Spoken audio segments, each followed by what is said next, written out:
ಹಣೆಗುರು ವೀರಭದ್ರೇಶ್ವರನ ಅಡಿದಾವರೆಗಳಿಗೆ ವಂದಿಸುತ್ತಾ ಶ್ವೇತಾ ಕಮಲಾಪುರಿ ಕ್ಷೇತ್ರವಾದಂತಹ ಬಿಳ್ಳಾವಿ ಎಂಬ ಸ್ವಗ್ರಾಮದಲ್ಲಿ ಪಾರ್ವತಿ ವಲ್ಲಭನಾದಂತಹ ಸೋಮೇಶ್ವರರ ಬ್ರಹ್ಮರಥೋತ್ಸವಕ್ಕೆ ನಂದಿಧ್ವಜ ನಾಗಾಭರಣಗಳೊಂದಿಗೆ ವಾದ್ಯವೈಭವಗಳೊಂದಿಗೆ ಶರಣರ ಕೂಗಿಗೆ ಹೋಗೊಟ್ಟು ಪಾರ್ವತಿ ಪರಮೇಶ್ವರರ ಆಗಮಿಸುತ್ತಿದ್ದಾರೆ.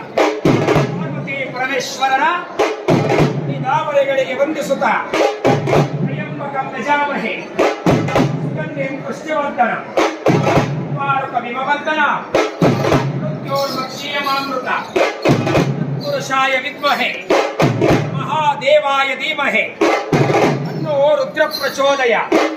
ಪಾರ್ವತಿ ಪರಮೇಶ್ವರರ ಅಡಿದಾವರೆಗಳಿಗೆ ವಂದಿಸುತ್ತಾ ಅನರೇ ಪ್ರಥಮಂ ತಾರಕಂಚೈವ